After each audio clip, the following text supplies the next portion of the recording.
بنيون برستيج بذوق الكراميل، الوصفه اللي حتولي لكم ادمان وديروا بها حاله هذا العيد.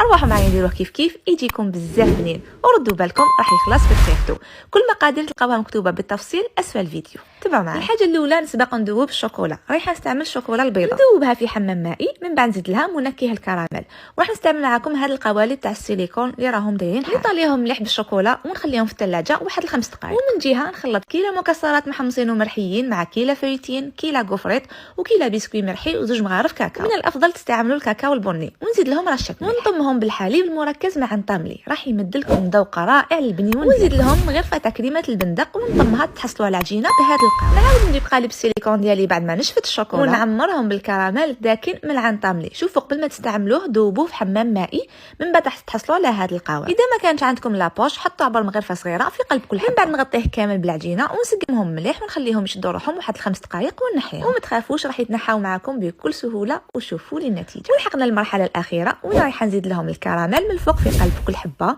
والتزيين اكيد يبقى اختياري، ديروا واش كان عندكم في الدار وواش قدركم ربي. وشوفوا لي داك الزين، صدقوني يجيكم بزاف بنين وما يتشبعش. ودوكا باش تعرفوا بنتها لازم عليكم تجربوها. شهيه طيبه والسلام عليكم.